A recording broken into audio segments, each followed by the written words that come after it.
যারা পড়াশোনা করছো সেই সব ভাই বোনেদের উদ্দেশ্যে আমি বলছি যে অনেকেরই একটা প্রশ্ন থাকে যে পড়াশোনায় মনোযোগ করব কী করে, পড়াশোনায় কনসেন্ট্রেট করতে পারছি না। তো এটা যাদের মনে হয়, ঠিক আছে, যে ঠিকমতো আমি কনসেন্ট্রেট করতে পারছি না পড়াশোনাতে, তাদের উদ্দেশ্যে আমি একটা কথাই বলবো যে তোমরা আগে লক্ষ্য স্থির করো।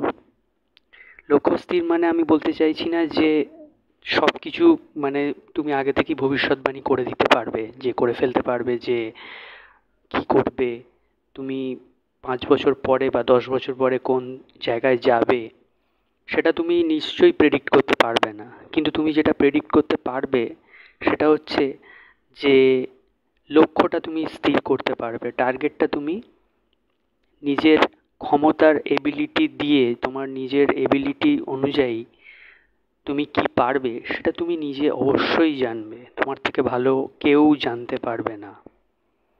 সুতরাং তোমাকে আগে এটা ঠিক করতে হবে যে তুমি কি করতে চাও বা তুমি কি পেতে চাও, সেটা তোমাকে আগে আগে তোমাকে সেটা সিদ্ধান্ত নিতে হবে। এবং এটা করলেই অটোমেটিক্যালি তোমার একটা জিনিস পরিষ্কার হয়ে গেল যে তুমি কেন করতে চাইছো বা কেন পড়তে চাইছো, পড়াশোনা করতে চাইছো কেন, সেই কারণটা কিন্তু তোমার ক্লিয়ার হয়ে গেল।